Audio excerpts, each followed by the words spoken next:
la ayuda del Señor, hermanos, estaremos procurando dar continuidad a las cosas que anoche comenzamos y habíamos quedado en la consideración tipológica de aquellos metales que aparecen de determinada manera citados por Dios, por el Espíritu de Dios en las Sagradas Escrituras. Habíamos recordado 6 de ellos mencionados: el oro, la plata, el bronce, y hasta ahí estuvimos haciendo unas consideraciones.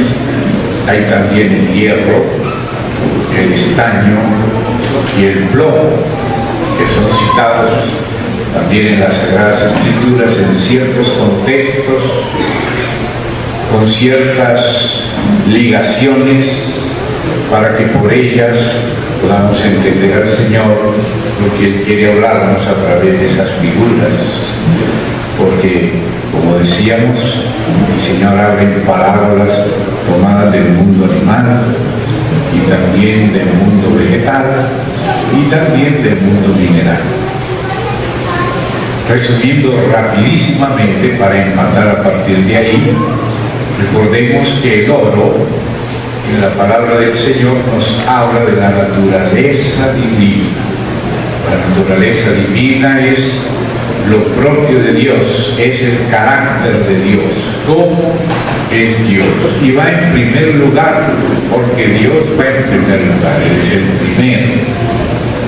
Claro que también Él es el último, pero empieza siendo el primero. Y ahí se nos revela el carácter de Dios.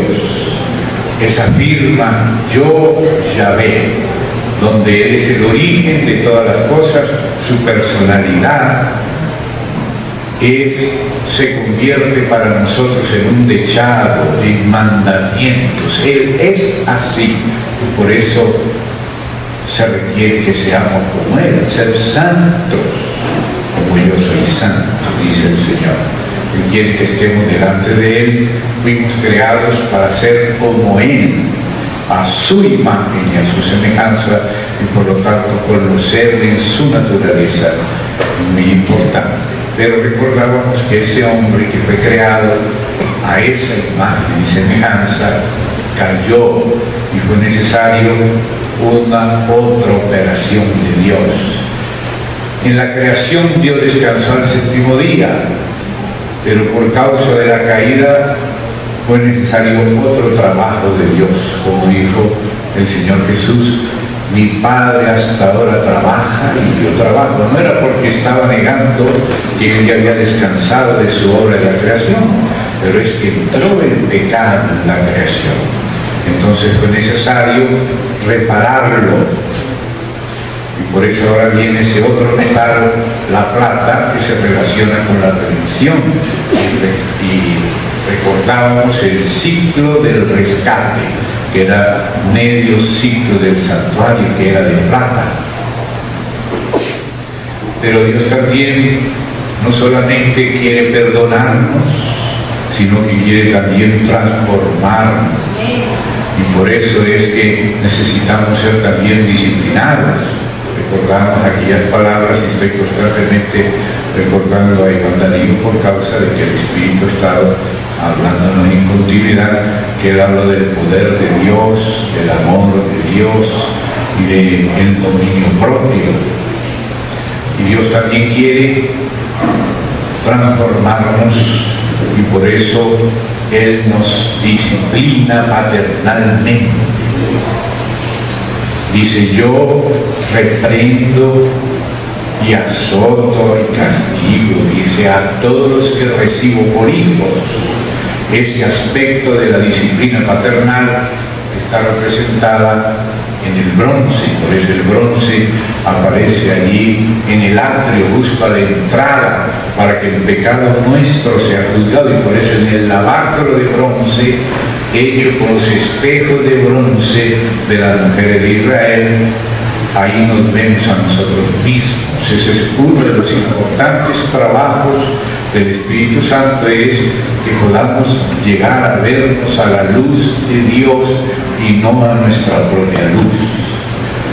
Cuando estamos confiados en nosotros mismos y andamos a nuestra propia luz, de pronto somos sorprendidos, ya no por la luz nuestra, sino la de Dios, y ahí nos damos cuenta de que no éramos tan inocentes como parecíamos, como nos sentíamos cuando confiábamos en nuestra propia prudencia. La luz de Dios a veces nos avergüenza, por eso el salmista decía, bienaventurado haber sido avergonzado por la luz de Dios. Ese es el primer trabajo del Espíritu Santo, convencer al mundo de pecado, de justicia y de juicio, porque si el Espíritu Santo no obra en nosotros no entendemos bien la figura y realidad de nuestro pecado, ni tampoco del juicio de Dios al pecado y de lo que es justo delante de Dios.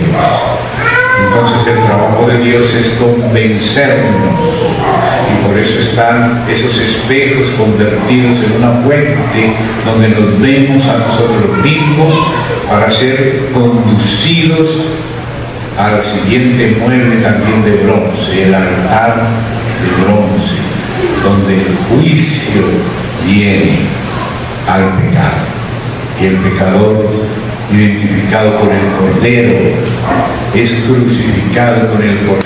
No solamente el Cordero fue crucificado por nosotros, sino que es necesario que también nosotros fuésemos crucificados juntamente con el Cordero. Y eso es la luz la que nos va convenciendo y la que nos anima, como dice el Señor Jesús, a tomar la cruz. La luz nos conduce a la cruz. Si no estamos en la luz, no aplicamos la cruz. Si venimos de verdad a la luz, aplicamos la cruz. Y todo eso tiene que ver con el altar de bronce. En el altar de bronce es donde se sacrifica el sacrificio expiatorio, que habla de la muerte del Señor Jesús en la cruz y también de nuestra muerte con el Señor Jesús en la cruz. Esa no es solamente la muerte de Él, sino que Él se vistió de nosotros para pasarnos también a nosotros por la muerte de nosotros mismos en el Señor. La Biblia nos habla de esos distintos niveles de la cruz. Primero Cristo muriendo por nosotros, y luego entonces nosotros muriendo juntamente con Cristo, y entonces tomando la cruz. La cruz también es una opción que hay que tomar. Y todo eso se relaciona con el bronce. Inclusive los hijos de Dios somos llamados al arrepentimiento. No solamente los pecadores que no han nacido de nuevo, sino los que ya nacimos de nuevo somos llamados al arrepentimiento. Y arrepentimiento viene de esa palabra metanoia. Y esa raíz meta de metamorfosis es un cambio de noia, de nous, o sea, de entendimiento. Empezamos a ver las cosas desde el ángulo de Dios poco a poco. Ese es el trabajo del Espíritu Santo. Dice que la senda de los justos es como la luz de la aurora, y tiene que llegar hasta el día perfecto. La luz no viene de golpe, sino de a poquito, o si no quedamos ciegos. Entonces la luz nos va convenciendo de a poco. La luz nos va convenciendo al punto de vista de Dios. Recuerdo un hermano que nos hizo testimonio en Curitiba, que era un pastor bautista, y una vez tuvo una experiencia como de muerte clínica y fue a presentarse delante del Señor, y el Señor estaba en silencio, y él le hablaba al Señor: Señor, allá en la tierra ya casi no se puede predicar porque esto y aquello, y empezó a decir los problemas de la tierra, los problemas de los pecadores del mundo. El Señor no le decía nada, le escuchaba, le miraba en silencio. Y él, este hermano, al principio pensaba que el Señor estaba equivocado acerca de él, quizá lo estaba confundiendo con otro, porque se sentía como acusado en la presencia de Dios, y él pensaba que había sido un gran pastor. Pero en la medida que seguía en la presencia del Señor, sin que el Señor dijera nada, poquito a poquito él empezó a darse cuenta que no era que el Señor estaba equivocado acerca de él, era él el que estaba equivocado acerca de sí mismo y no se había dado cuenta.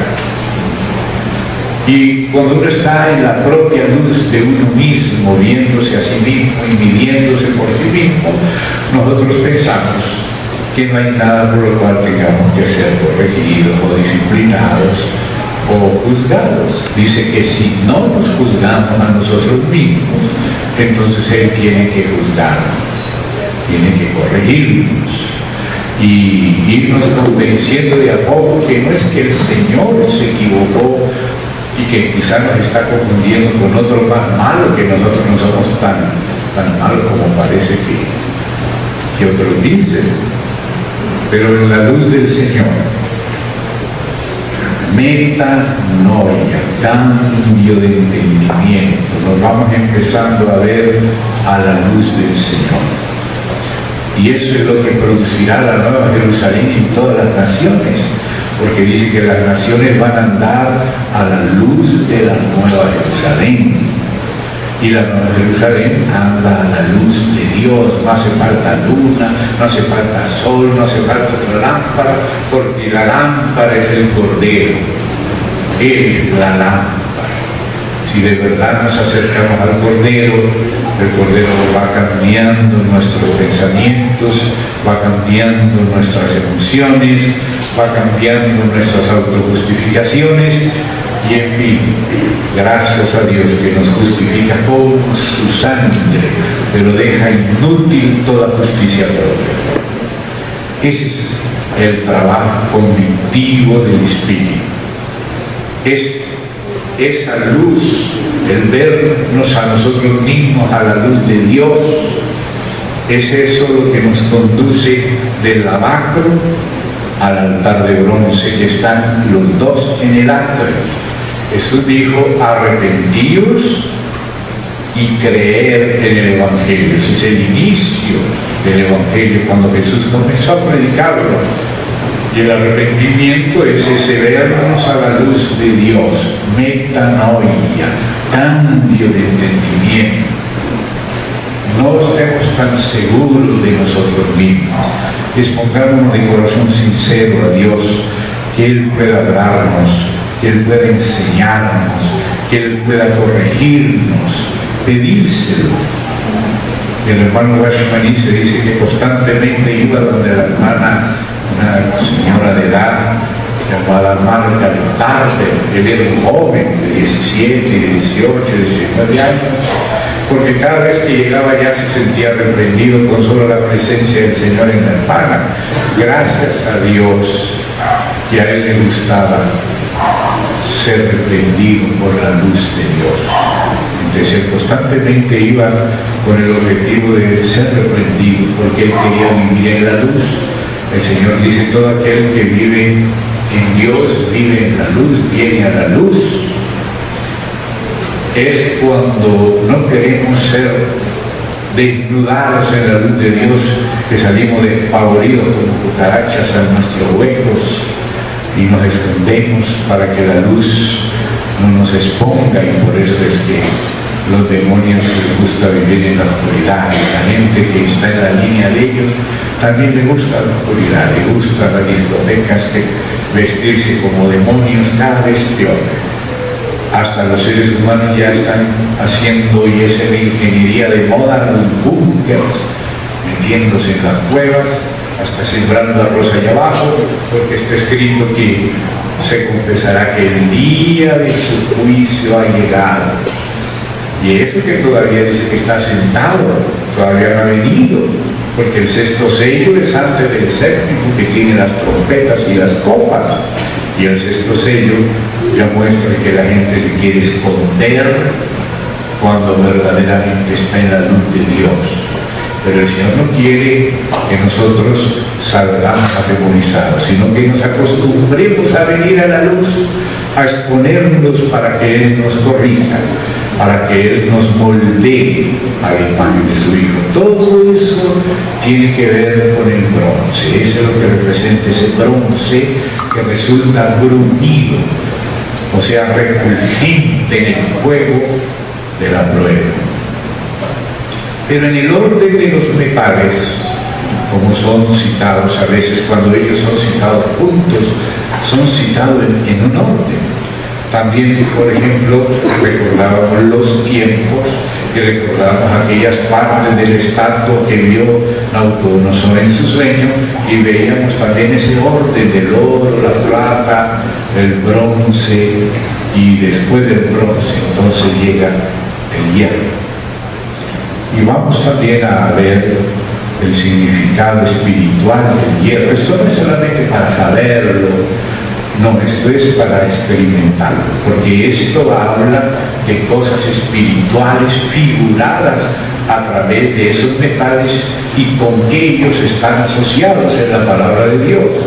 El objetivo es espiritual, no es solamente tener un entendimiento que no nos toque. A veces hablamos del pecado y en vez de llorar nos reímos. Eso quiere decir que no hemos sido tocados por Él, por el sentimiento de Dios frente al pecado. A veces nosotros aprobamos lo que a Él le duele en el corazón y le entristece.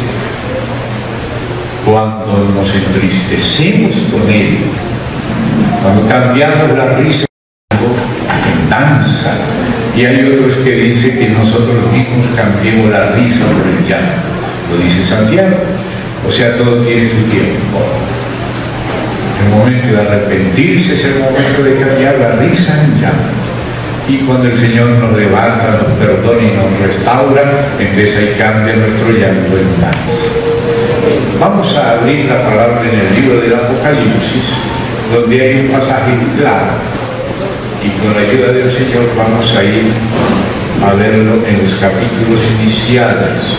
Vamos al capítulo 2, donde el Señor le habla a la iglesia en Tiatira, de todas las iglesias, estas 7 que Dios escogió para representar el tratamiento del Señor con las iglesias en general, como sumo sacerdote, moviéndose en medio de ellas, aquella a la que le habla y habla con palabras más fuertes, y sin embargo es a la que más tiempo le dio de arrepentirse, es a la iglesia en Tiatira. Gracias a Dios que todas las iglesias en sus distintas situaciones, todas tienen vencedores. Gracias a Dios que están profetizados vencedores sobre todo tipo de situación difícil y complicada en la iglesia. Todas las 7 iglesias tienen vencedores.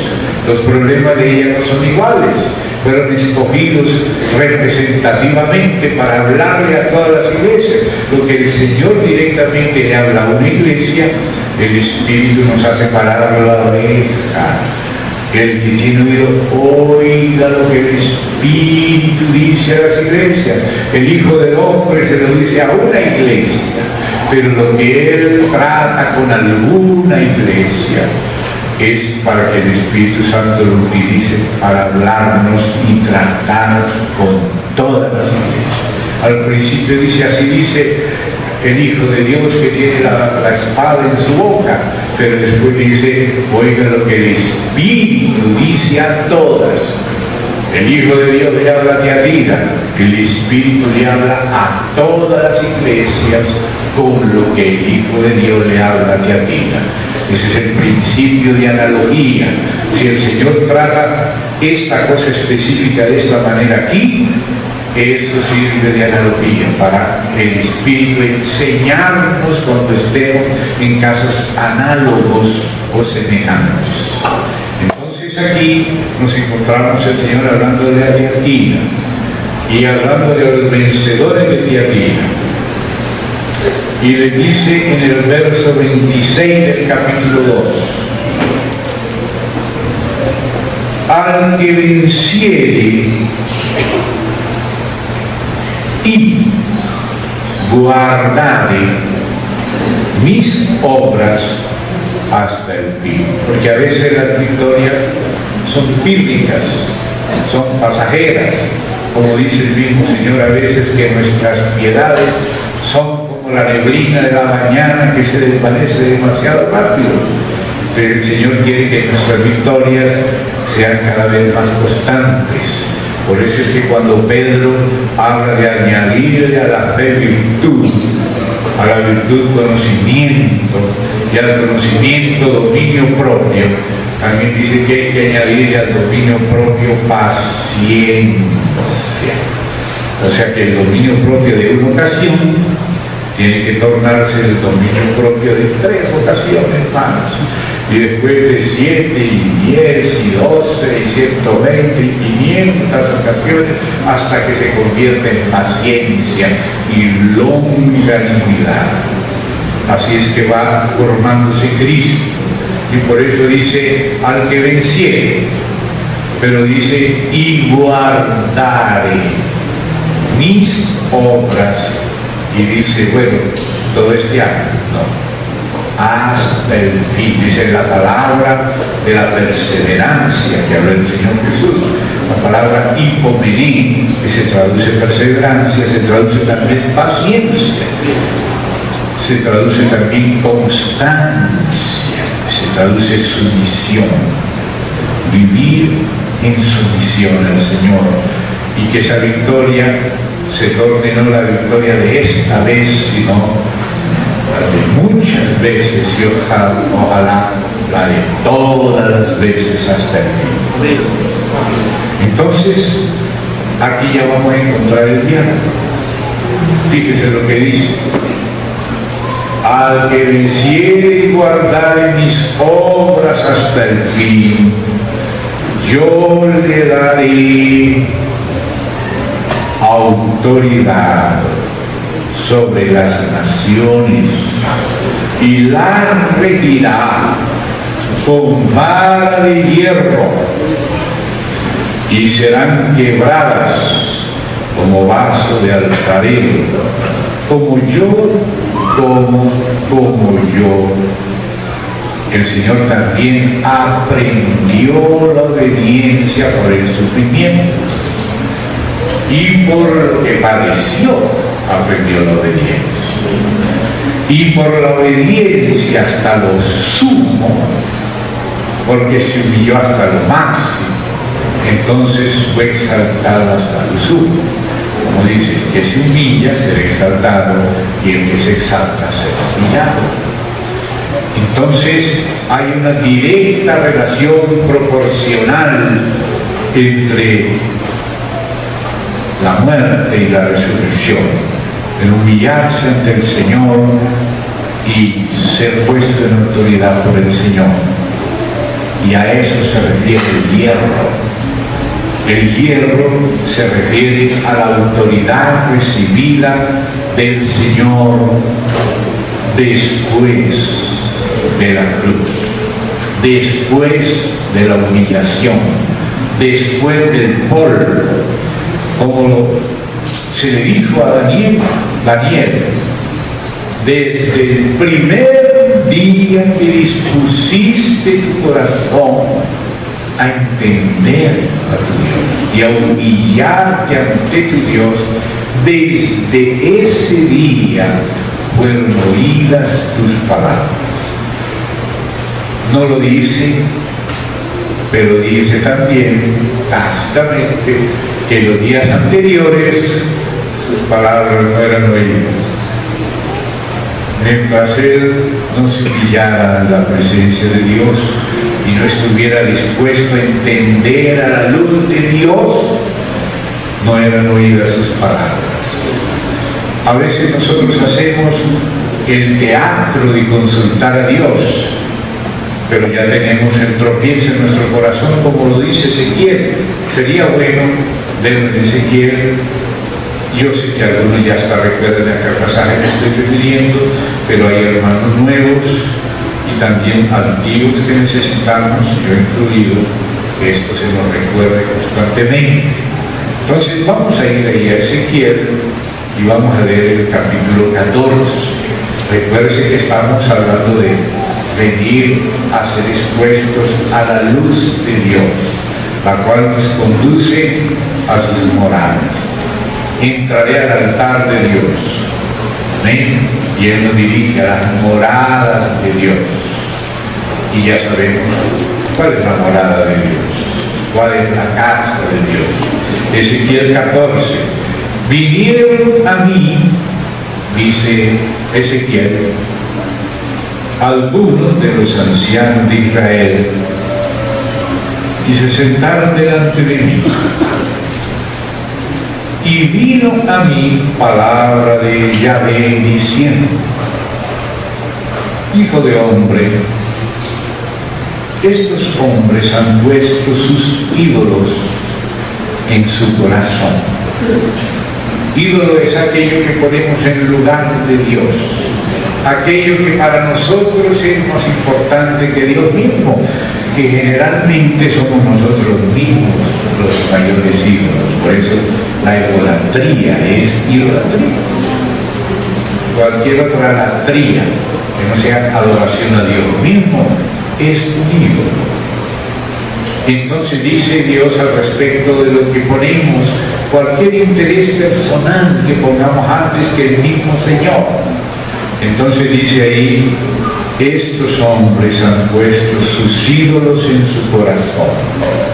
Esa es una primera cosa, pero esa trae la siguiente consecuencia: y han establecido el tropiezo de su maldad delante de su rostro. Noten qué necios podemos ser de establecer delante de nuestro propio rostro nuestro propio tropiezo cuando escogemos algo en primer lugar antes que el Señor. Y entonces dice lo siguiente: ¿acaso he de ser yo en modo alguno consultado por ellos? Háblales por tanto y diles: así ha dicho Yahvé Adonai, cualquier hombre de la casa de Israel que hubiere puesto sus ídolos en su corazón y establecido el tropiezo de su maldad delante de su rostro y viniere al profeta. Dios dice que Él no va a ser consultado por estas personas, pero sí dice que le va a responder, no conforme a lo que ellos piensan en su propio mundo obsesivo, en su propio mundo de paradigma encerrado. No, ¿cómo le va a responder? Dice el Señor: yo, Jehová, responderé al que viniere conforme a la multitud de sus hijos. Claro que nos va a sorprender la respuesta del Señor, porque nosotros venimos autoengañándonos y queriendo engañar al profeta, pero que al Señor no lo podemos engañar. Entonces, ¿qué dice ahí? ¿Acaso voy a ser consultado de algún modo por ellos? Cuando uno ya decidió su punto de vista y confía en su propia prudencia y quiere cuadricular a todo el mundo conforme a sus propios paradigmas personales, por ejemplo, quieren convertir a toda la ciudadanía en gay, y si no están de acuerdo con eso, entonces lo llaman homofóbico, y ahora el criminal es el homofóbico. ¿Se da cuenta? Querer poner nuestra propia vergüenza, no debería ser orgullo gay, es vergüenza gay. Pero cuando uno está en la oscuridad, tiene orgullo de lo que debiera avergonzarse. Solo cuando llegamos a la luz y a poquito el Espíritu Santo nos va avergonzando. Y es un grande privilegio que Dios se moleste en avergonzarnos, en iluminarnos, porque así entonces nos arrepentimos cuando vemos nuestro rostro en realidad en los espejitos, espejito, espejito. Entonces dice, ¿acaso voy a ser consultado por ellos? Y ellos ya tienen todo decidido. Todo lo de la consulta es puro teatro. Lo que el Señor quiere es realmente que seamos tocados por la luz de Él, pero para eso necesitamos que limpie nuestros corazones, porque los limpios de corazón verán a Dios. Y si no, estaremos engañados por nosotros mismos y por un montón de espíritus de mentira, de error, que hay millones de voces falsas queriendo impedirnos captar la verdadera luz de Dios. Ahora, no importa cuán oscuro esté un cuarto, si hay un agujerito por donde puede entrar la luz, por ahí ese haz de luz comienza a mostrar todas las gotitas de polvo que hay en el cuarto. Y si abrimos la ventana, entré. Necesitamos la luz, pero no nuestra propia luz, no la luz de nuestra autojustificación, no la luz de nuestra justicia propia, sino, como dice la Escritura, en tu luz veré la luz. Hay que venir a la luz, como dice Jesús. Esta es la condenación, que la luz vino al mundo, pero los hombres amaron más las tinieblas que la luz. Pero todo aquel que hace sus obras en Dios viene a la luz para que sus obras sean hechas en Dios. Entonces ahí sí ya no nos engañamos, ahí sí ya nos da vergüenza nuestro teatro, y cada vez que se nos sale le pegamos un tijeretazo con la luz, la del Señor Jesús. Como dice que tenemos que cortar el ojo o el brazo que nos escandalice, eso se corta es con una tijerita que se llama la cruz. Puede ser un machete también, depende de lo que haya que cortar. Entonces aquí viene hablando de eso, de las consultas verdaderas a las sofonías, donde Dios dice que hay de aquel que no le consulta. Pero aquí por Ezequiel nos dice también prácticamente que hay de aquel que le consulta de mentiras, solamente por teatro, que no hay una verdadera búsqueda del rostro del Señor y de la luz de Dios. Esto es juzgarse a sí mismo. Ese es el bronce. Pero de ahí resulta la siguiente etapa, el hierro, el que venciere y guardar mis obras hasta el fin. Jesús ya había dicho esa misma frase, la registra Juan en el Evangelio, donde dice él de sí mismo que él debe guardar las obras de su Padre. Primero el Señor se lo aplica a sí mismo: me es necesario guardar las obras de mi Padre. Jesús dice a sí mismo: el Padre ama al Hijo. Entonces, ¿qué hace Dios cuando ama? ¿Qué hace Dios cuando ama? Como le dijo: yo sé que Abraham, mi amigo, va a enseñar a sus hijos seguir el camino de Yahvé, de Jehová. ¿Acaso le voy a ocultar a él lo que voy a hacer con Sodoma y con Gomorra? O sea que, como Abraham era su amigo, entonces Dios le abre el cielo, Dios le da revelación, esa palabra tan importante que nos enfatizó Randito. La revelación requiere un abono, y por eso dice: los limpios de corazón verán a Dios. Y dice también Jesús, según San Juan, que dijo así: el que quiera hacer la voluntad de Dios, si quiere, puede ser que no la conozca, puede ser que no esté seguro si qué es lo que hay que hacer, muchas veces no sabemos qué hacer, y eso no es ningún pecado, es simplemente nuestra condición humana. Pero lo que sí tenemos que tener es que si supiéramos qué hacer lo haríamos con la ayuda del Señor. Querríamos hacerlo. A veces es porque no queremos hacerlo, que no queremos salir a la luz. Hay personas que prefieren no saber que están erradas y no salimos a la luz.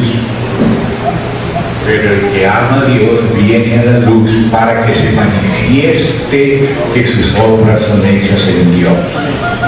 Entonces por eso hay que venir a la luz, dejarnos alumbrar por Dios mismo, porque el único que sabe verdaderamente la realidad exacta de todas las cosas es Dios. Por eso se nos aconseja no juzgar antes de tiempo, hasta que venga el Señor. Es decir, no juzgar según la carne, hay que juzgar según el Espíritu. Es decir, con la participación de Dios. Dice, por eso mi juicio es justo, dice Jesús. ¿Saben por qué mi juicio es justo? Porque no soy yo solo, sino mi Padre. Él dependía del Padre para juzgar, y por eso de él se dice en Isaías que él no arguiría por lo que vean sus ojos y oigan sus oídos.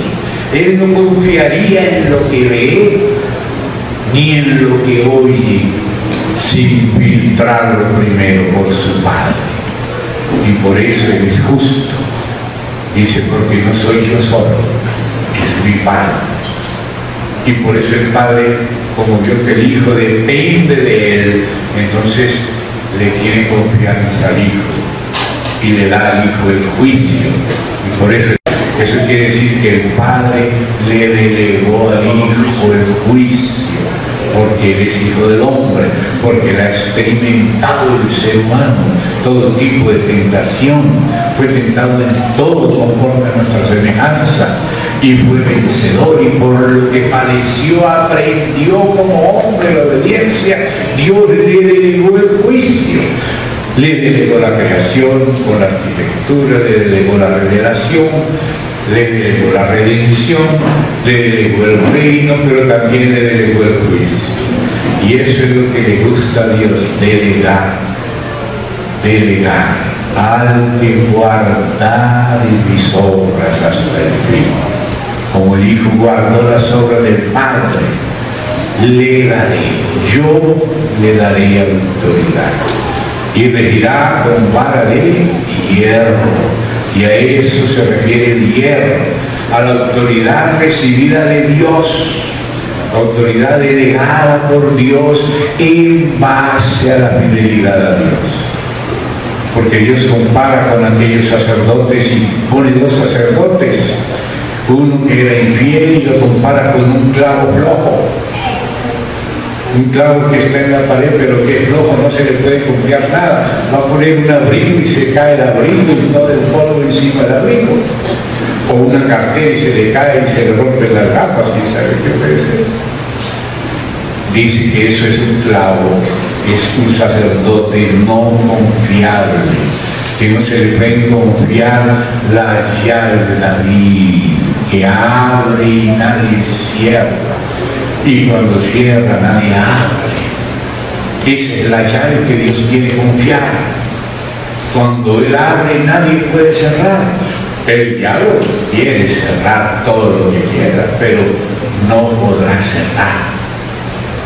Y cuando cierra no se puede abrir. Cuando es no, y cuando es sí.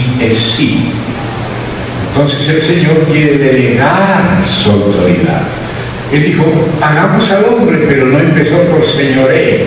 Lo de señoré es la tercera palabra.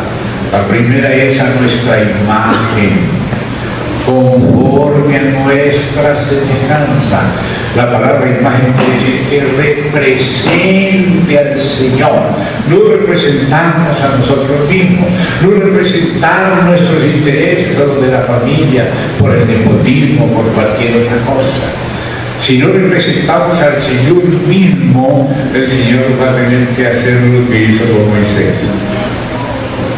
Moisés lo representó, y seguramente que Dios escogió a Moisés porque sería el que menos problemas le traería. Pero igual Moisés cuando se le fue la mano, cuando Dios dice A es solo A, no A, B y C. Cuando Dios dice ABC es A, B, C y punto. Pero a veces Dios no quiere que nos vamos tan allá. Moisés, no golpee 2 veces la roca. Basta con hablar. Basta con hablar. No necesitas golpear la roca. En otras ocasiones es al revés. Dice por Jeremías, maldito aquel que detuviere de la sangre su espada. Haber aplicado juicio. Tenía que haber aplicado juicio Saúl a Agar, pero él no aplicó, no puso el dedo, el punto en la I como lo tenía que haber puesto, se quedó corto. Moisés se le fue la mano, fue más duro de lo que debiera, y el otro no quiso juzgar y se puso de alcahueta y puso sus propias ideas y planes para agradar a Dios. Salvó el anatema queriendo agradar a Dios con el anatema. No podemos agradar a Dios con anatemas. Así que a Dios hay que representarlo fielmente, sin agregarle y sin quitarle. Eso es lo que quiere decir guardar sus obras. Dice, el Padre ama al Hijo y le muestra lo que él hace. Como ama a Abraham, entonces le muestra lo que va a hacer. No hará nada el Señor Yahvé sin que revele su secreto a sus siervos los profetas, es decir, a sus amigos. Por eso dice, ya no los llamaré siervos. Os he llamado amigos, ¿por qué razón? Porque todas las cosas que oí de mi Padre os las he dado a conocer. O sea que hay una relación directamente proporcional entre amistad con Dios y revelación. Amistad con Dios y revelación están íntimamente ligadas. ¿Cómo le voy a ocultar a Abraham, mi amigo? ¿Cómo no le voy a decir a mis siervos, los profetas, que ustedes, mis apóstoles, ya no son solo mis siervos, ustedes son mis amigos, y por eso todo lo que oí de mi Padre no les he guardado nada? A los amigos se les abre el corazón. Todo lo que oí de mi Padre os lo he dado a conocer. Entonces hay una relación directa entre amistad con Dios y luz. Revelación, cielo abierto. Y también lo contrario, ya no directamente proporcional, sino inversamente proporcional. En la medida que estamos lejos de Dios, nos endurecemos más, se nos cierra el entendimiento. Dice que el justo tiene buen entendimiento acerca de las cosas. Claro que esa justicia no es la justicia propia, y es la justicia de haber permitido a Dios que nos juzgue para que podamos entenderle a Él. Entonces, hay una base para el hierro, para recibir de manera delegada autoridad de Dios. Sí es bíblico este asunto de la autoridad delegada. Acabamos de leerlo, le daré autoridad. Esa es autoridad delegada, porque la autoridad intrínseca es solo la del Señor, pero el Señor dice que en la medida que vences, en la medida que guardas sus obras, lo representas a Él, primero imagen, entonces semejanza y entonces señorío. El señorío viene en tercer lugar, después de la semejanza y de la imagen. Y la imagen es la representación. Fuimos creados para representar el sentir de Dios, sin ir más allá y sin ir más acá, sin que nos tenga que reprender el espíritu, sin que el espíritu se entristezca, porque cuando entristecemos el espíritu es porque no lo hemos representado bien. En alguna cosa fallamos y por eso su espíritu está contristado. Lo precioso es cuando el Espíritu se alegra, cuando el Espíritu te ilumina y es ferviente. Este es mi Hijo amado, dice Dios de Jesucristo, en el cual tengo contentamiento. Esas palabras de Él: me es necesario guardar las obras de mi Padre, el que guardare mis obras. Dice, el Padre ama al Hijo, y el modelo de Jesucristo, pero esto que el Padre hace con Jesucristo, también lo quiere hacer con el resto de sus hermanos, porque Él es el primogénito y el ejemplo de todos nosotros. Entonces la cuestión es así: el Padre ama al Hijo y le muestra lo que Él hace. O sea, el Hijo tiene que tener ojos abiertos para ver lo que está haciendo el Padre. Y dice que cuando el Padre, por amor, le muestra al Hijo lo que el Padre está haciendo, se lo muestra para que el Hijo lo haga igualmente. O sea, el Padre nunca ha hecho nada solo. Todo lo que ha hecho el Padre, todo, como lo dice Juan en el capítulo 1 de su Evangelio, en el prólogo, todo lo que ha hecho el Padre lo ha hecho con el Hijo. Nada de lo que ha sido hecho fue hecho sin Él, sin el Verbo que estaba con Dios y era Dios. Nada el Padre ha hecho solo, todo lo ha hecho con el Hijo. Y esa misma relación del Padre con el Hijo se tiene que reproducir en nosotros. El Hijo guarda las obras del Padre. El Padre le muestra de una cierta manera especial que el Hijo sabe quién se está moviendo, que no se deja mover por cualquier terremotico, así como le pasó a Elías. Él ya conocía a Dios y no se imputó con todos aquellos vientos y terremotos y cosas. Él se mantuvo tranquilo, pero de pronto llegó un viento apacible y Elías, que conocía a Dios, sabía que en ese viento que parece que no se movía, pero sí se movía, seguramente las hojas de los árboles estaban suavemente moviéndose, y Elías, que conocía a Dios, conoció la presencia de Dios en lo que otros ni se daban cuenta. Otros estaban movidos psicodélicamente por todas aquellas agitaciones, pero esas agitaciones no movieron a Elías. Lo que movió a Elías fue el silbo apacible de Dios. Era alguien familiarizado con la presencia de Dios y se daba cuenta cuando Dios estaba ahí haciendo algo. Y ahí Elías salió de la cueva.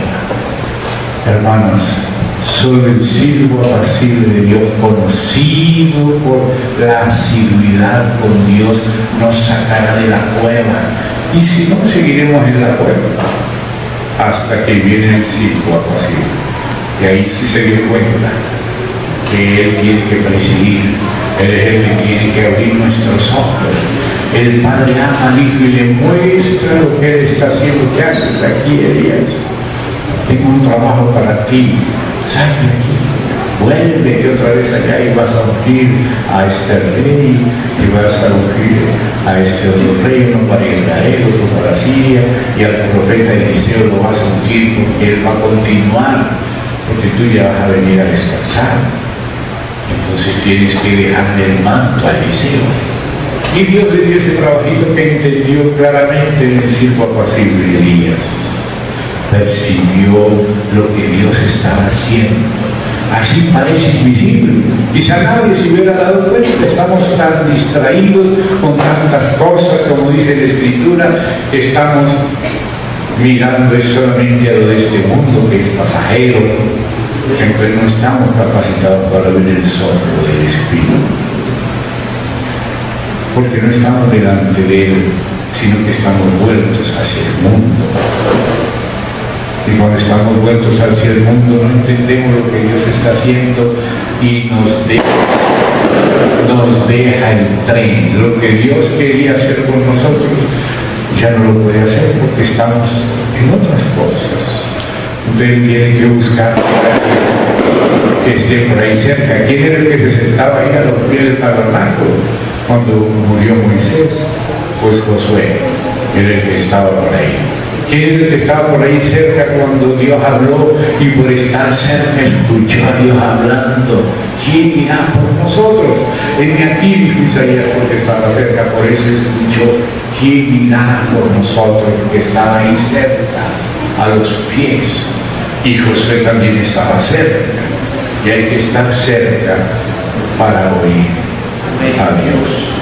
Entonces ahí dice así: el Padre ama al Hijo y le muestra las cosas que Él hace. Mostrar lo que Él está haciendo en ese tiempo, porque claro que Dios ha hecho maravillas en el pasado. Gracias a Dios somos deudores a esas maravillas y estamos sobre los hombros de ellas, y en el futuro hará muchas más maravillas. Pero lo que tiene que hacer hoy, lo que corresponde a nuestro kairos actual, a veces no sabemos ni cuáles son los elementos propios de nuestro kairos, del tiempo que nos tocó a nosotros vivir. No digo que no podemos leer al entero y hablar de la justificación por la fe, claro, eso tiene su lugar, pero eso ya no es lo esencial. Claro que la justificación es esencial, pero ya estamos justificados. Y ya el Hijo ha hecho más cosas en la historia de la Iglesia. Y ya estamos en el kairos de hoy. ¿Qué es lo que corresponde a hoy? ¿Qué está haciendo hoy Dios? No podemos aprender de Lutero, ni de Calvino, ni de Wesley. Nos toca estar ahí a los pies de Él, ver cómo su siervo apacible está moviendo, para que nosotros podamos representarle y colaborar con Él en la parte de hoy. Se dice que David fue fiel a su propia generación, pero esta no es la generación de David. Esta es nuestra generación. Hay cosas que Dios está haciendo hoy para hoy, que sí, están en continuidad y están en la base de lo que Dios ha venido haciendo, pero la vanguardia tiene que seguir al Espíritu. Tenemos que ver hacia dónde se está moviendo la nube de Dios hoy. Entonces por eso dice: el Padre ama al Hijo y le muestra lo que Él hace, para que el Hijo lo haga igualmente. El Padre no quiere hacer nada solo. El Padre quiere encontrar con quién hacer las cosas. Y gracias a Dios que encontraba siempre a su Hijo ahí cerca y se le mostraba las cosas. Y el Hijo las guardaba, las hacía con el Padre, en el nombre del Padre. No era solo el Hijo, era el Padre haciendo sus obras con el Hijo. El Padre no quiere hacer nada solo, Él quiere hacerlo con su Hijo. Pero ahora el Hijo dice: las obras que yo hago también las harán. Ahora es necesario que ustedes también sean vencedores, como yo vencí, me senté con mi Padre en su trono. El que venciere y guardare mis obras. Porque el diablo nos tiene preparadas muchas obras que hacer. Ha organizado un sistema global y quiere cada vez controlarnos como si fuéramos vacunos de él, para hacer ladrillos para ya nos tiene el día completo para que no tengas tiempo ni de orar ni de leer la Biblia, menos de servirle a Dios. Pero el Señor nos crucificó no solo a nosotros mismos, sino también a este siglo malo, al mundo, al statu quo de la tierra, para que seamos verdaderamente libres para el Señor, para ver para dónde se está moviendo el viento del Espíritu, el cielo apacible de hoy. Lo que Dios está haciendo hoy, lo quiere hacer con los que están cerca de Él, con Josué ahí sentado, con Isaías ahí cerquita. Y tenemos que estar donde el Señor está oyendo su voz. siendo sinceros, consultándolo sin teatro, sin hipocresía, no queriendo poner nuestros intereses personales. Él tiene cuidado de nosotros. ¿Para qué nos vamos a ponerle atención a un montón de cosas que Dios tiene ángeles encargados de eso? Nosotros ocupémonos de Él mismo, no de programaciones, sino de su persona y su palabra. Cuando leemos su palabra hay que leerla también con Él. No solo leerla, bueno, me toca hoy, me tocó tal. No, hay que estar delante de Él conversando con Él. Y cada vez la Biblia va a ser más nueva, pero esta Biblia hace 40 años la estoy leyendo, pero ahora es como si fuera nueva. Cada vez que lo estoy leyendo, yo no me había fijado en este versículo que ya lo había leído. Esa es la luz, esa es la luz, si hay amistad con Dios. Entonces a eso se refiere el hierro.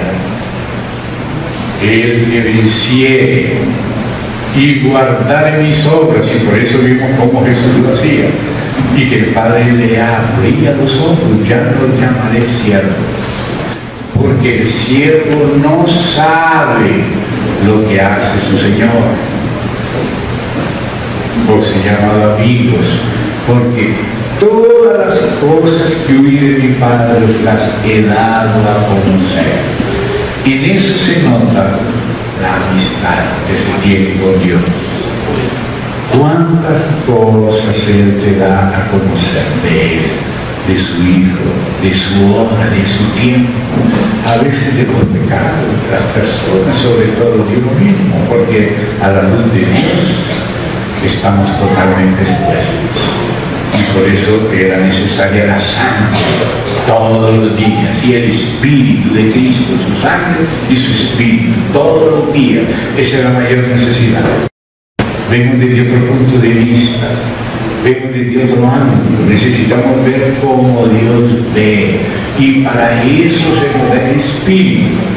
¿Quién es el que conoce lo íntimo de Dios? El Espíritu de Dios. Y por eso nos ha dado el Espíritu de Dios para juzgar y conocer según el Espíritu. Entonces, si tú eres vencedor y guardas sus obras, o sea, lo que Él hace, lo que Él preparó de antemano para ti, estás libre para Él. Y haces lo que Él quiere, lo haces con Él. Procura representarlo y no ir más allá, no quedarse más acá. No depende, hay cosas que a veces son ofensivas, pero el Señor le dijo: mira, Señor, los fariseos se ofendieron contigo con eso que dijiste. ¿Y sabe qué dijo el Señor? Toda planta que no plantó mi Padre Celestial será desarraigada. Él no se fue a pedir el perdón porque los había ofendido. Él no los ofendió, simplemente obedeció a su Padre y ellos se ofendieron por Él. Pero no por un pecado de Él, sino por un pecado de ellos. Se ofendieron por un pecado de ellos mismos. No había sido Él, Él había obedecido a Dios. Las obras que yo hago no las hago por mi propia cuenta. Mi Padre es el que me dice lo que debo de decir, lo que debo de hacer. Era alguien que hablaba con Dios. Y claro, Satanás siempre quiere obligarnos a hacer eso. Si tú no tomas, le va a meter en la mente a algún borrachito que te quiera obligar a tomar aguardiente o te quiera obligar a hacer esto. Siempre Satanás te quiere arrastrar a la bajeza de él. Y por eso uno debe mirar a Dios y esperar en Dios y moverse de manera representativa, conforme a su imagen. Y la semejanza tiene que ver en la habilidad de espíritu, en la habilidad de naturaleza. Y entonces ahí sí viene la palabra señorío, señoré sobre, que es la base de la autoridad, el conocerlo a Él, acomodarse a Él y entonces actuar en el nombre de Él. Esa es la autoridad delegada. Ese es el significado del hierro.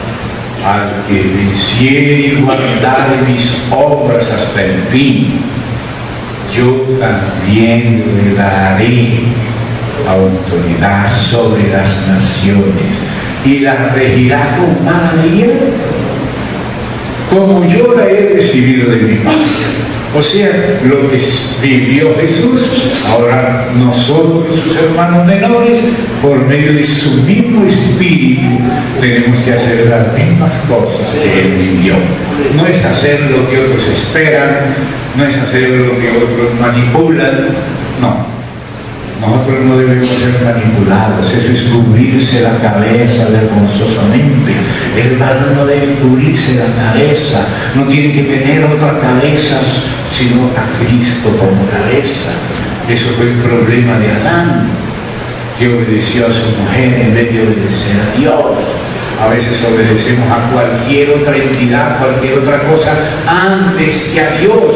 Pero los apóstoles llenos del Espíritu Santo decían, juzgad vosotros mismos si no debemos obedecer primeramente a Dios. Entonces ahí sí, le daré autoridad. O sea, la base de la autoridad es ser victoriosos y guardar sus obras. Ser un clavo firme, bien puesto, que si se le cuelga una cartera o un sobre todo, ahí lo tiene. Se le puede confiar algo. Dios le puede confiar algo. A veces nos confía una reunión los martes en la casa de fulano y vamos las 2 o 3 primeras veces, mejor no voy a ver. El partido me lo tapó yo no quiero comentar con el partido, pero dije partido y me lo tapó la forma. Yo no digo esto para que ustedes sigan la costumbre de algún hermano, mucho menos mía. Siga al Señor que mora en usted. Ponga la atención al hombre interior. Ponga la atención al mover del siervo apacible, cuando él está alegre y cuando está contristado. Y debe importarnos cuando contristamos al Espíritu, cuando lo apagamos. Dice, no lo apaguéis. A veces lo contristamos y lo apagamos. Y la manera de que vuelva el Espíritu Santo a moverse es volviéndose al Señor. Dice el que a mí viene. El que se vuelve a mí, el que a mí viene, el que en mí cree, el que se confía en mí, de su interior correrán ríos de agua viva. Y esto dijo del Espíritu que recibirían los que creyesen en Él. Cuando nos volvemos a Él, nos reconectamos con Él, y cuando hay reconexión, hay circulación de la energía, en este caso del Espíritu Santo, que es mucho más que energía, pero es la figura. Cuando hay conexión, como cuando la luz está apagada y tú tocas el aparatito del timbre, ahí mismo hay conexión. Cuando hay conexión, hay circulación. Cuando nos volvemos al Señor, ahí mismo hay conexión. El que a mí viene, el que en mí cree, de su interior correrá el río. Ahí empieza a moverse el hombre interior, el espíritu del hombre interior. Ahí es cuando le conocemos. Pero si estamos tan atrapados por las cosas del mundo exterior, y si nos dejamos atrapar, que es lo que más quiere Satanás, es robarnos todo para que no podamos seguirle al Señor mismo, entonces ahí hay desconexión. Lo que más quiere Satanás es provocar desconexión, y lo que el Señor más quiere es producir conexión. No debemos vivir conectados con el Señor, conectados con Él.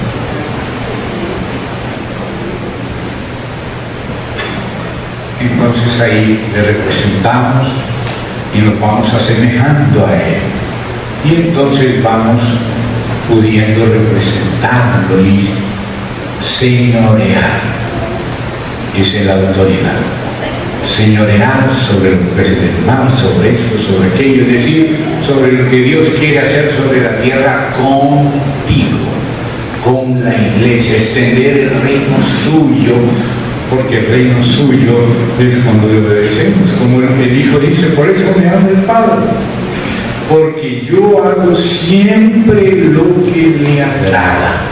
Ay, Señor, nosotros de vez en cuando, pero Él siempre. Entonces te haces confiable. Nosotros no somos confiables, somos como ese clavo flojo, pero le podemos pedir al Señor, Señor, hazme confiable para ti. Yo quiero ser confiable, yo quiero ser una persona que tú le puedas encomendar algo y no lo malgastó, no lo tergiversó, no lo malversó. Que no malversemos lo que nos es confiado, porque de todo lo que se nos da daremos cuenta al Señor. Y a veces Dios nos prueba en cosas pequeñas, y ahí están los 2 ángeles. Y a veces escogemos, y muchas veces escogemos hiriendo al Señor, entristeciendo. Escogemos cosas que le entristecen. Y a veces, una vez así, me dejó ver la lágrima de él así, era una lágrima del Señor. No me habló enojado, no me habló de manera fuerte, solamente lloró. Y me dejó ver su lágrima. Ay, le agradezco al Señor. No quiero que el Señor se enoje ni se entristezca. Lo que debemos querer es que sea alegre, y debemos decírselo de corazón sincero, no porque nos aprendimos la frase, la canción y la cantamos porque no la sabemos de memoria, pero no, nuestra relación no es auténtica, es solamente por inercia, como una fórmula, y así no podemos realmente representarle a Él y ser amigos de Él, que Él pueda conocer. Él conoce todo, pero Él quiere que tú se lo cuentes y que converses con Él y le pidas y Él te da. Dice, la regirá con vara de hierro, le daré autoridad sobre las naciones y la regirá con vara de hierro, así como yo la he recibido de mi Padre. Dice también en otro lugar, yo he vencido y me he sentado con Él en su trono. Él quiere delegar, que aprendamos a juzgar no por lo que ven nuestros ojos, ni oyen nuestros oídos, sino que todo lo filtramos con el Padre como hace el Hijo. ¿Ve? Y así dependemos realmente del Hijo y no seremos engañados. Y Él nos mostrará las cosas como son. Él quiere tener amigos con los cuales poder abrir el corazón, decirle lo que va a pasar, lo que va a suceder, lo que se está metiendo por ahí o por allá. A veces nosotros no vemos. Una vez estamos en Paraguay en una reunión de unidad, cantando al Señor en un campamento como este, solo que esa vez estamos abrazados hacia la redonda, haciendo un círculo, todos abrazados y meciéndonos, cantando ese hermoso canto de unidad que dice así: un Señor, una fe, un bautismo, un Dios y Padre. Ustedes conocen ese canto. Un Señor, una fe, un bautismo. ¿Recuerdan ese canto? Estamos cantando un canto de unidad. Hermanos, somos uno. Y en plena danza, dice el Espíritu Santo, fulano y mengano son lobos. Había 2 lobos cantando con las ovejas, ahí todos abrazados.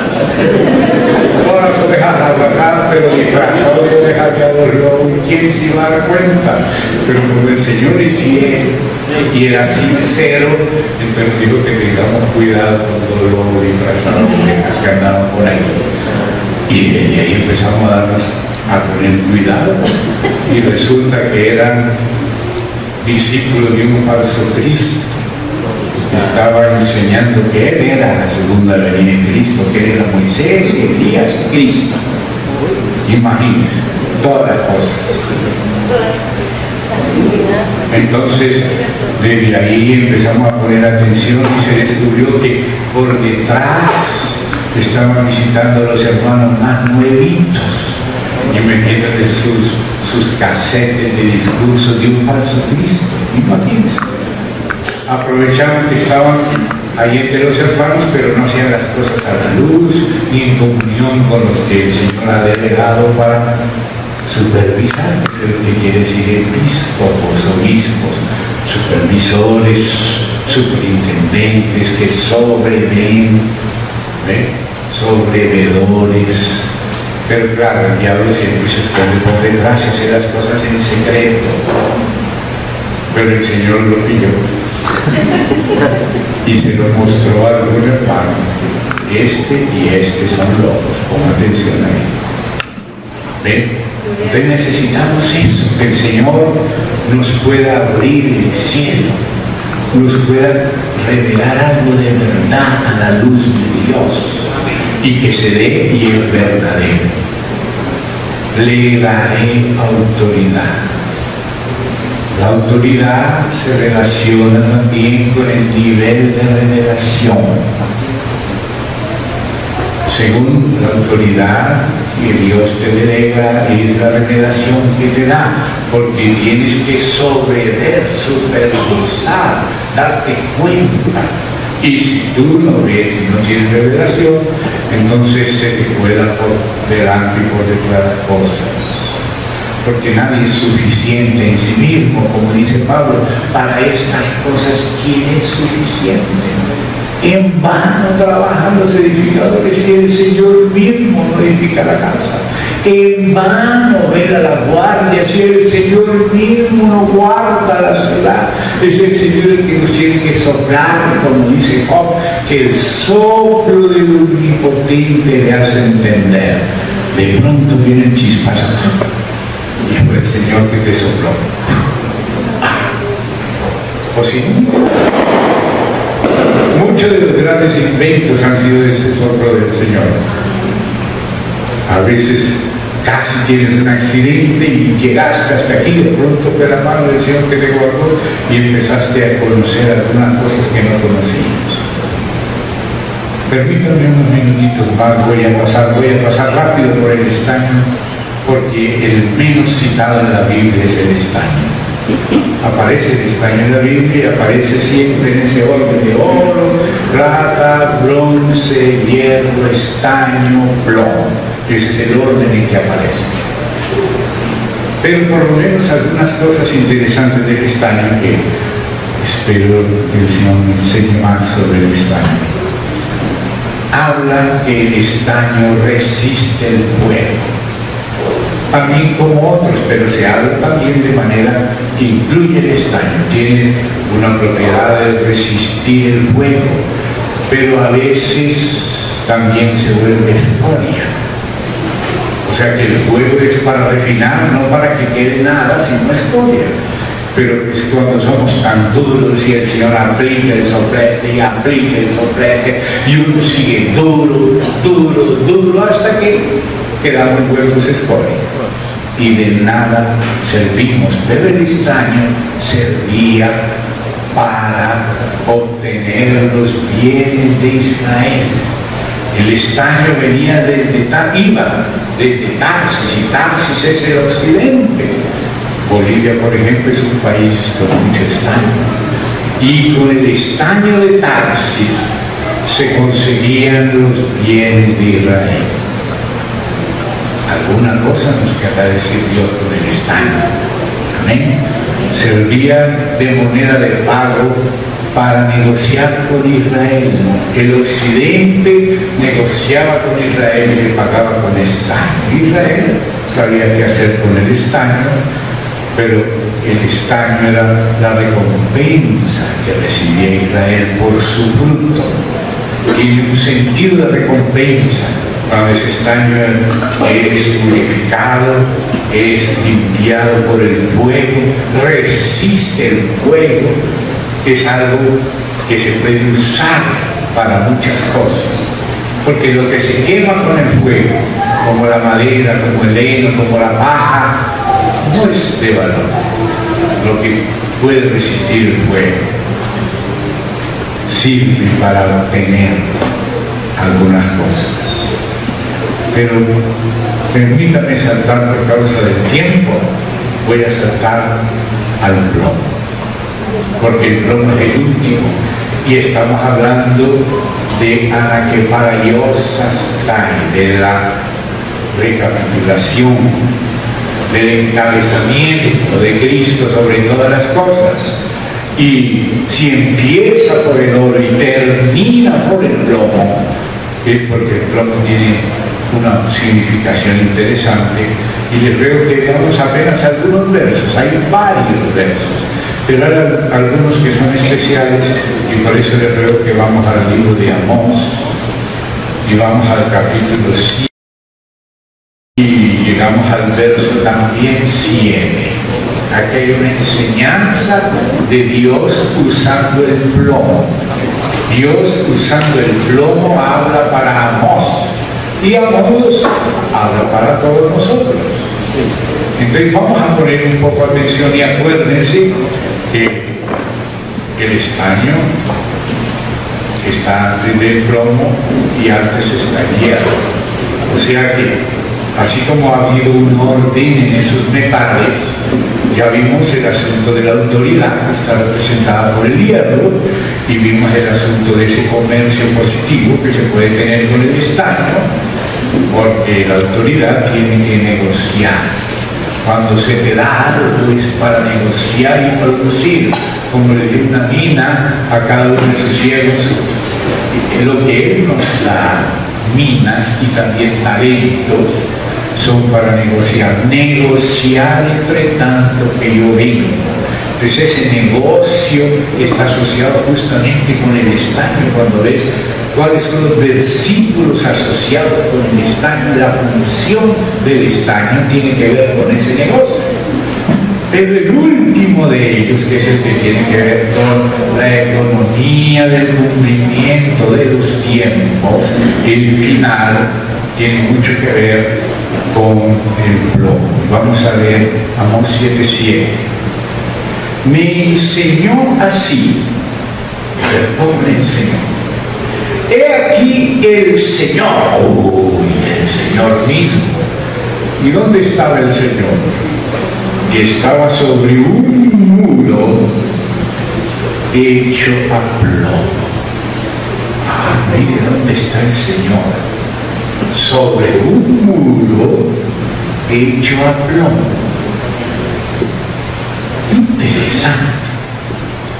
El Señor parado encima de un muro hecho a plomo. ¿Y qué más dice? Y en su mano una plomada de albañil. ¿Por qué se le llama plomada?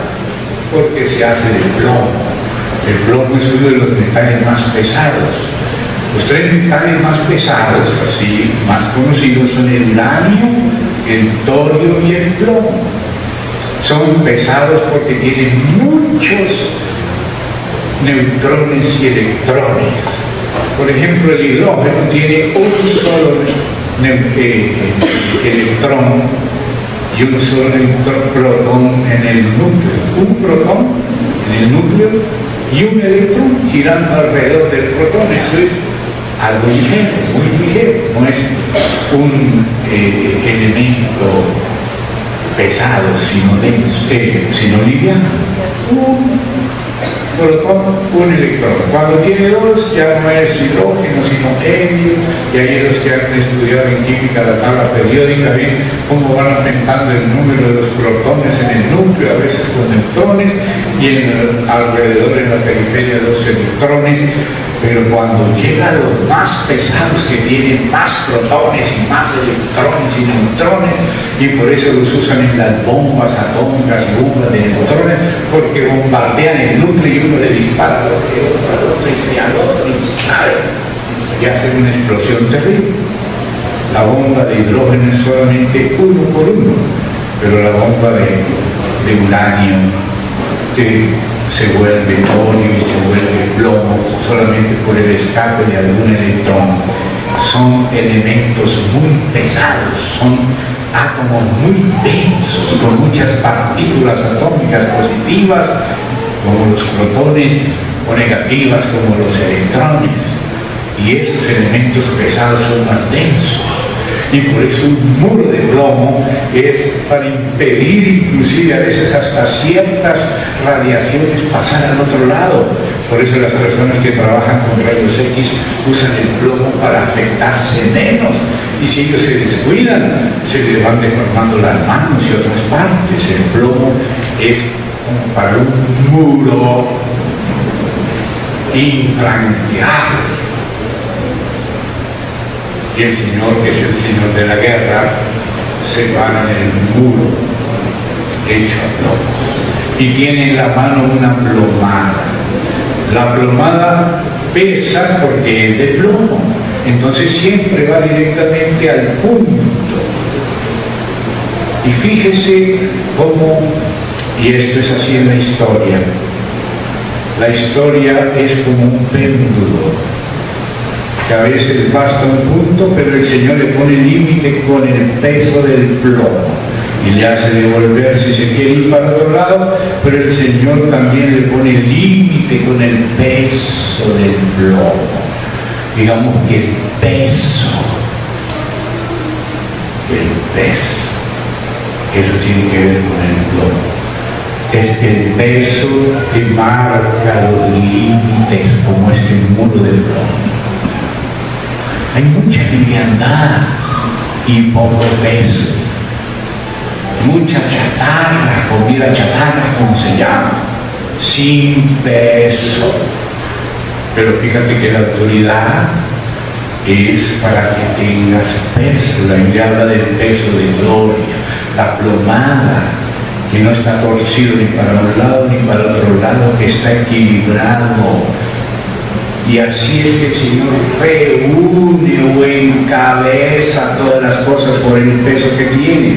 Recuerda que nuestro hermano nos recordaba ayer el arca en el lugar santísimo, y en el arca estaba la tapa del arca, que era el propiciatorio, y en los extremos del propiciatorio había querubines guardianes, y el Señor hablaba justamente en medio y debajo de las alas de los querubines, o sea, en el punto del equilibrio, porque nosotros nos desequilibramos, nos vamos para un lado, nos vamos para otro lado, pero es la plomada que tiene Dios y que se la delegó a Zorobabel para edificar la casa de Dios, para edificar los muros con equilibrio, sin irse para un lado demasiado ni para el otro lado, porque eso quiere decir reunir, eso quiere decir encabezar las cosas en los extremos, son desequilibradas.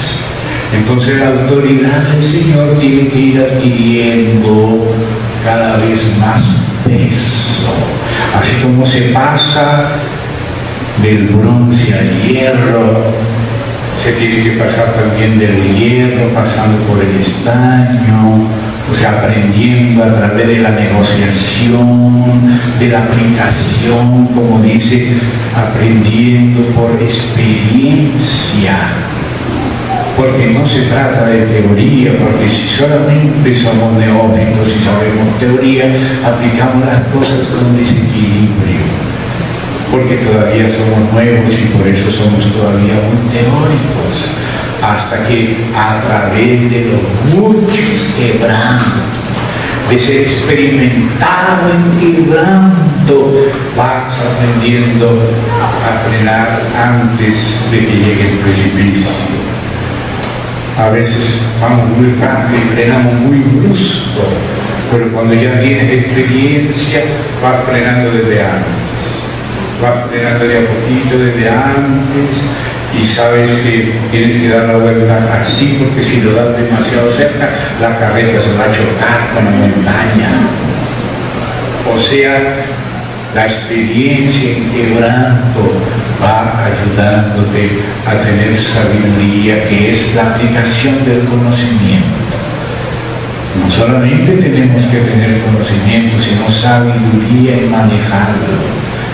Y eso se aprende con la experiencia del quebranto, la experiencia de la vida, la experiencia de las canas, vas aprendiendo a conocer lo que es y lo que parece, lo que es apresurado. Y a veces aprender el momento oportuno. Esta es la hora de cruzar la calle, porque si no es ahora, se nos vienen todos los carros encima. Hay que saber el momento de moverse, cómo. O sea, hay que tener la plomada, que es como ese péndulo que nos está indicando cuál es el punto central, la gravedad. Y la gravedad nos habla del Señor. Fíjate que las cosas que son más livianas giran alrededor de las más pesadas, las que tienen más peso. Los planetas giran alrededor del Sol, pero el Sol gira alrededor de otra estrella, en otra galaxia, y esas galaxias giran en un brazo espiral. O sea, perdón, las constelaciones en un brazo espiral, los brazos espirales en una galaxia. La galaxia se mueve en el conjunto de un glóbulo de galaxias. Muchas galaxias formando un globo. Esa es la autoridad de la gravedad. La gravedad, el peso de la autoridad tiene que ir aumentando para que sea edificada la casa, para que el muro quede derecho, para que no se vaya para un lado sino que venga para otro lado. Ojalá podamos ver una siguiente parte, si alcanzamos a tener otro, el último día, la última hora, ver cómo en la historia de la iglesia se ha movido ese péndulo, porque a veces uno se va a un extremo, pero la gravedad lo trae de nuevo hacia el centro, pero se quiere pasar al otro, entonces viene y la gravedad lo trae de nuevo. Eso es una plomada que te indica la verdad, el punto verdaderamente exacto, como el Señor que se declara ahí bajo la sala de los querubines ahí en el centro. Si dice este extremo, por eso hay un querubín guardiando aquí este extremo y otro guardiando el otro extremo, y la revelación de Cristo a lo largo de la historia de la iglesia se ha desarrollado así. A veces se va para la izquierda, después se va para la derecha, pero el Señor siempre por la plomada lo trae todo al centro, lo reúne, lo encabeza. A veces las cosas están muy dispersas, están en caos, muy alocadas. Y el Señor, ¿qué es lo que hace? Pone a funcionar la gravitación universal, el movimiento del Espíritu Santo en órbita, como dice el libro de Job. Porque en el Génesis nos dice que se movía, pero no nos dice cómo se movía, pero en Job nos dice que se movía en Jud. Esa palabra Jud significa órbita. El caos deja de ser caos cuando el Señor va poniendo todo en órbita según su peso, según la gravedad, el principio de mayor peso. Hay hermanos en la historia de la iglesia que han sido hermanos de peso, no gordos como yo, no, de peso, como Pablo, que era blanquito y narigón, pero era de peso, pero no de peso de panza, sino de peso de gloria. Sí, yo pienso que Juan también era un hermano de peso, ¿verdad? Entonces, eso tiene que ver con el muro que hace separación entre lo santo y lo profano, lo que es de afuera y lo que es de adentro. ¿Y dónde está el Señor? Ahí, encima de la pared hecha de plomo, con plomo. ¿Y que tenía en la mano? La plomada. ¿Y qué sigue diciendo el verso? Dice, Jehová entonces, o sea, le enseñó, mire cómo le enseñó con plomo a Amós. Me enseñó así, aquí el Señor estaba sobre un muro hecho a plomo, y en su mano, que nos habla de la diestra, como dice que en su diestra están las 7 estrellas, que son los mensajeros de las iglesias, que están en su diestra, así como la plomada, como solo Babel tenía la plomada, y por eso después le puso el anillo de sellar, o sea, de poner el sello a los documentos oficiales, lo que llega a ser oficial, dogmático, la verdad clara, la verdad con peso, eso es el plomo. Entonces dice, tenía una plomada de albañil. Yahvé entonces me dijo, ¿qué ves, Amós? y dije, una plomada de albañil. Y el Señor dijo, he aquí, yo pongo plomada de albañil en medio de mi pueblo Israel.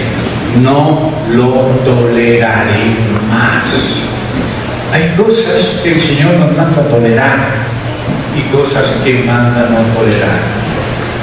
A veces dice, bueno, si uno come de todo, otro come legumbres, si uno hace caso de un día, otro cultivares todos los días, cada uno mire cómo sobrevivir. Pero cuando el Señor dice, tengo contra ti que toleras a esa Jezabel que se dice profetiza, a enseñar a mis siervos a fornicar y a comer cosas sacrificadas a los ídolos. Tengo contra ti que toleras. O sea que hay cosas que hay que tolerar y cosas que no hay que tolerar. Hay cosas con las que no podemos ser livianos, porque entonces se nos cuelan las cosas y se desbaratan. Y para no ser livianos tenemos que ir aprendiendo a tener peso, a recibir de Dios la plomada. ¿A quién le dice el Señor, tengo contra ti que toleras? Al mensajero de la iglesia en Tiatira. Él debería no haber tolerado cosas que no se deben tolerar. Tenemos que saber la diferencia entre lo tolerable y lo que Dios no tolera. Solo conociendo a Dios, pero si no conocemos a Dios, nuestros valores se nos intervienen y se nos cambian y colamos el mosquito, pero nos tragamos el camello. Somos minuciosos con mosquitos y se nos pasa el camello como se le pasó aquí al elefante a alguno de los presidentes. Por no saber pesar las cosas, qué es lo mayor, qué es lo menor. En el mundo religioso nos pasa como los fariseos, no sabemos distinguir el peso de lo que es mayor, de lo que es menor. Esa balanza está desequilibrada en la conciencia cauterizada farisaica. Y tenemos que aprender a hacer diferencia entre el mosquito y el camello, lo primero y lo segundo y lo tercero y lo cuarto, lo mayor y lo menor, lo de adentro y lo de afuera. Todo eso es el movimiento y el péndulo de la plomada llevándonos al centro, por esa gravedad, por ese peso de gloria, de verdad, de autoridad, que es Cristo. Él hablaba como quien tenía autoridad. Los otros hablaban repitiendo cosas de segunda mano, pero sin vivirlas, porque las hemos oído, pero Jesús no. Jesús hablaba como quien tiene autoridad, como quien conocía de verdad las cosas. Entonces él podía poner orden. No se puede poner orden. Y eso es lo que tienen que hacer los apóstoles. Poner orden. Las demás cosas las pondré en orden cuando llegue otra vez. Por lo pronto ponía en orden algunas cosas por carta y otras había que poner en orden cara a cara y no por una pluma. Algunas se pueden poner en orden con la pluma, otras se tienen que poner en orden encarando las cosas cara a cara. O si no, todo se vuelve un caos. Si no hay el principio de autoridad, todo se vuelve un caos. Es como un trancón en Bogotá donde no hay policía de tránsito, todos queriendo meterse por acá. No hay peso. No hay suficiente autoridad. Se tiene que crecer en la autoridad. Se tiene que subir por la escalera de la diestra, porque en la diestra de la casa de Dios estaba la escalera por donde se subía del diaconado al obispado y del obispado al apostolado. Y las cámaras iban ampliando en la medida que se subía, que se ascendía. Que claro que el ascenso espiritual es bajar más, humillarse más, volverse flor de harina y polvo para ser exaltado por el Señor. Porque si hacemos al revés, nos ponemos a nosotros mismos, nos exaltamos nosotros mismos Y el que sube como poco cae, perdón, el que sube como palma cae como poco, ¿verdad? Entonces, mientras más nos subimos nosotros mismos, mientras más queremos imponer nuestra propia autoridad, más la perdimos. Pero si de verdad la tienes, las personas que tienen discernimiento discernirán si hay autoridad y si hay más o si hay menos. ¿Qué te da más autoridad y qué te quita? ¿Qué te da más peso y qué te lo quita? Dios quiere que tengamos cada vez más peso, que nuestra palabra sea más clara, más equilibrada, más bíblica, de manera que no haya que pelear. Como dijo el padre del hijo, este es mi hijo amado, a este es al que yo apruebo, ¿no? Este es el que yo tengo contentamiento. Él es la plomada, el Señor es la medida de todas las cosas. A Él es que tenemos que irnos conformando cada vez más para adquirir mayor peso espiritual, peso de gloria, peso de verdad, peso de que si la persona no atiende, se encuentra con el corrientazo de Dios. No es necesario que nosotros nos defendamos a nosotros mismos. Si tenemos que defendernos es porque no tenemos el suficiente peso. Que Dios nos ayude a entender el problema. La plomada en la mano de Zorobabel para reedificar la casa. En esto sabrán que yo te enviaré la casa edificada. Adoraréis en este lugar. Amén, hermanos. Entonces hoy vamos a parar aquí. Vamos a darle gracias al Señor. Querido Padre, te rogamos que nos guardes de nosotros mismos, de cualquier mínima pretensión de nuestra alma y corazón. Líbranos de esa locura luciferiana. Eso fue lo que hizo Satanás, que se puso a sí mismo donde no era su lugar. Guárdanos, Señor, de no pretender ponernos a nosotros mismos, sino que seas tú el que das a cada uno, como tú dices en tu palabra, que diste autoridad a cada uno en su casa. Así, Señor, ayúdanos a que todo nuestro movimiento sea para centrar en ti todas las cosas, y que seas tú mismo el que te expreses, y que podamos, Señor, representarte sin ir más allá y sin quedarnos más allá, con madurez, en el nombre del Señor Jesús. Amén. Gracias.